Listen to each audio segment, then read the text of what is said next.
Hey guys, welcome back to the TohirT channel. TohirT is here. I hope you had a fantastic week as always. Well, have you ever thought about what it actually takes to run a YouTube channel? And what about running 4 YouTube channels and a podcast? It is a completely different ball game, and that is why today we're talking about Linus Media Group, or specifically about their main channel, LTT, Linus Tech Tips, run by Sebastian Linus. I think from his experience from building that channel, from that startup in the bedroom or kitchen of his house, to a media, almost a conglomerate that hosts multiple channels, a podcast, employs almost 30 people and resides in a huge building that covers multiple studio stages. Well, this resembles to me a lot that entrepreneurial path that self-entrepreneurs like ourselves and young professionals will have to take to build ourselves from ground up to that ultimate goal. Let's do this. You can actually retract the whole thing. By now, there is a very high probability you've watched Linus Tech Tips videos before or any of their sister channels. They create a lot of interesting content when it comes to talking and reviewing different tech like TVs, monitors, gaming setups, PCs, Macs, also cell phones from time to time. They talk about the peripherals, the gadgets, even the server equipment, some more advanced stuff for tech professionals.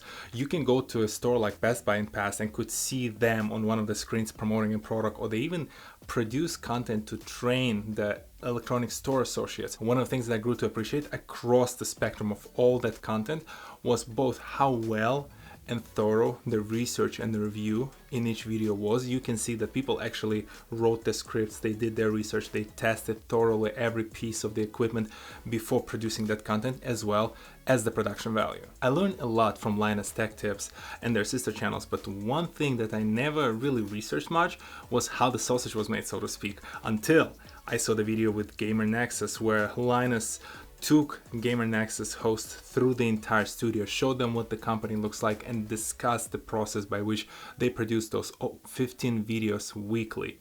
That's a lot of content, that's a lot of hard work, and it was amazing to see. I grew to appreciate how well you need to run that machine to make sure you do not only produce all that regular content, but you also sustain that level of quality I've mentioned earlier. I don't know if I would ever want to be at that level. Part of me does want to be there, part of me even wants to be more. I'm competitive that way. Regardless of that, when I think about you, my audience, some of us, like myself, we're just starting, we're just trying to figure out what our future would look like when it comes to this kind of projects. Some of you guys are well on your way in building up the team and building up your product, your company, the services that you're trying to provide. And some of you might be in the process of shifting your career completely. To support your future growth and hopefully inspire you with a few ideas, I distilled what Linus Media Group, what LTT, and what Linus Sebastian himself created over time into 3 simple lessons. You can actually retract the whole thing. The first lesson or observation that I made about Linus Tech Tips was the fact that in a world when social media perfectly sets you up to spend that influencer money on some shiny fancy things and cars and houses, Linus instead focused on investing in the future of his company. The reason why they have that large studio lot is because they need to have the infrastructure to produce those 15 videos every week. They need to have separate studios to make sure people can do their own things in separate parts of the building without interrupting each other. They needed to sustain the high production quality, so he invested hundreds of thousands of dollars into the camera equipment alone to make sure that picture that you see in that frame is stellar, sharp, and perfect. And yes, it also extends to all the gear, all the equipment that they buy for the actual videos to showcase us how different parts of PC component can work together or how different keyboards compare to each other.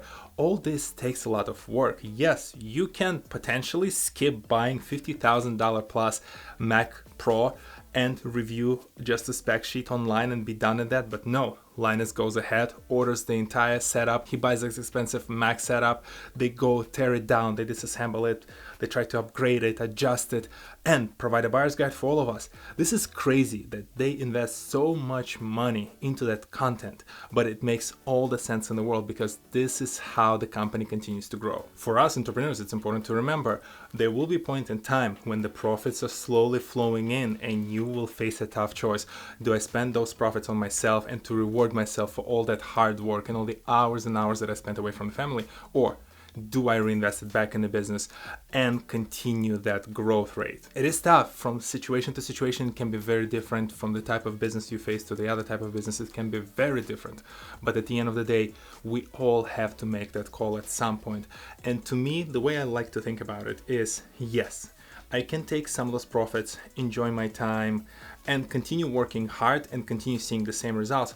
Or should I take the time, think about how can I invest the money, deploy them, and then reap the benefits, see even higher profits further down the line because of the fact that I invested right now and I got way ahead of the market? Is there a perfect cookie cutter answer that works every single time? Absolutely not.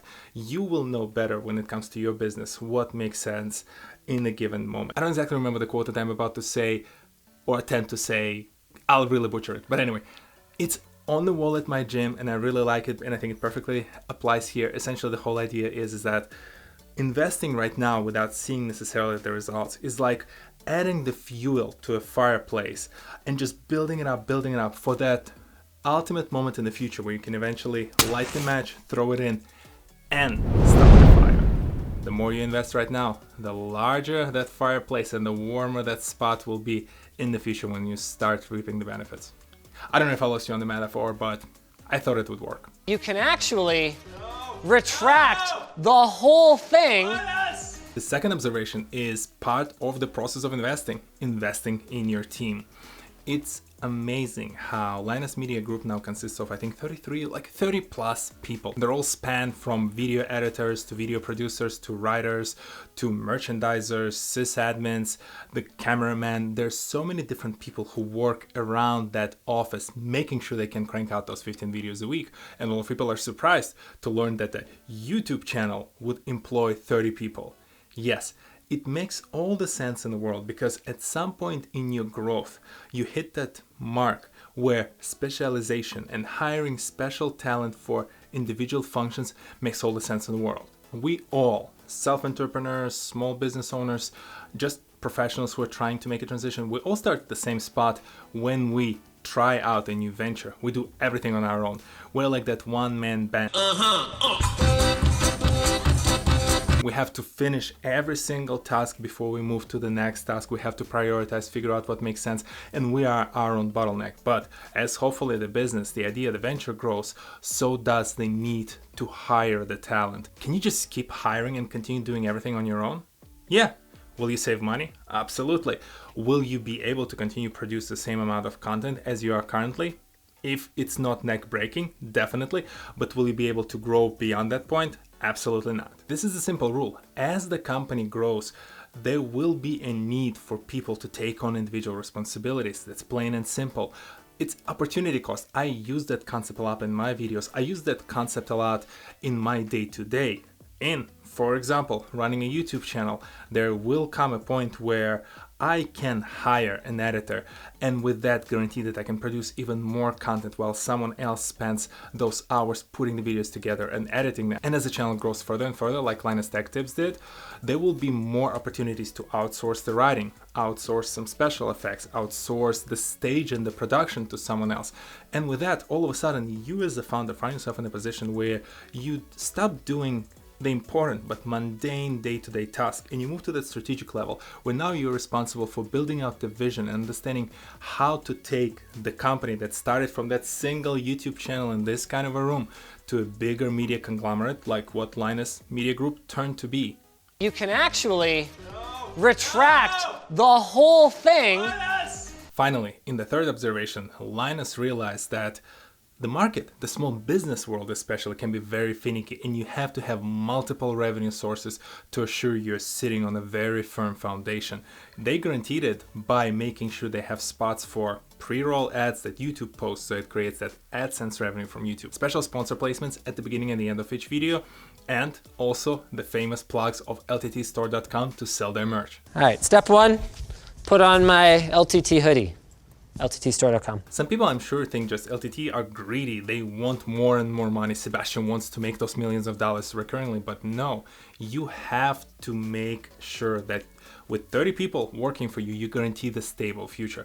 And the stable future does not come from a single source of revenue. YouTube monetization policies, especially the changes in them, proved it over and over again through now 2 apocalypses when multiple channels stopped producing content because they lost all their revenue and could not sustain themselves. LTT currently is in a position where if one of those revenue streams dries up, they still have other revenue streams to rely on and continue generating the revenue and have money to produce the content and retain all those 30 plus people who are working for them. When you build your business today, no matter what the stage you're in, you have to get creative and start thinking about multiple revenue sources. You do not know if one of those might completely rediscover your company and enable you to reach new heights, but also it will provide that stable ground on which you can build up the foundation of the rest of the company. The last time I checked, the 4-3-leg chair was way more stable than a pogo stick. You can actually retract the whole thing. Have you heard about Linus tech tips before? Do you think their history provides us with a great example of how to build our own business? And what are other examples you learned from your own experience building up that big enterprise you're owning right now? Share your ideas and thoughts in the section below. LTT just recently hit 10 million subscribers mark. It's crazy. I think they have like almost 60 million subscribers across all the channels that they own. I love the fact that they're seeing the success. I think the success that they're seeing is fully justified. I learned a ton about the tech and the gadgets, and even when I was recently building the PC, I learned a lot about my choices through their videos. So I fully support what they've achieved, but I never thought about how that channel would teach me so much about entrepreneurship as well. It's really hard to build your own business, but put the right amount of thought, a lot of hard work, and a little bit of timing luck, and you'll be on your way to success. Thank you very much, guys, for stopping by. If you're new to this channel, go ahead, hit the subscribe button and check out the videos in the backlog. And if you're already a subscriber, thank you very much for stopping by. As always, let me know in the comment section below what you thought about this video, and I will see you all next Saturday, 10 a.m. Eastern, on this very channel. Try to experiment with the timing of when I say what and how the rhythm goes. I don't know, just trying new things. Okay, we have not done this in a while. Music recommendation in the outro. This time, the artist I want to talk about is Kirby. Kirby is not a rookie. She won me over maybe 2 years ago with a couple of her songs. I really loved her vocals, and I also loved the storytelling within her lyrics. And later on I learned that actually she's definitely not a rookie because she's written songs for likes of Beyonce, Paul McCartney, Kanye West. She's been around. But I'm finally excited to announce and hopefully share with all of you guys that her new album or LP, I still lose track how they tell one from the other, but anyway, Sis is out. It's a great listen. I really enjoyed, again, listening to those lyrics and the vocals, and I think Kirby is one of those artists who is on her way to the stardom. I don't know why I paused. I just thought about maybe I should do some other different outro, but I'm just curious to hear what you have to say. Other than that, I'll see you in the next one. Peace!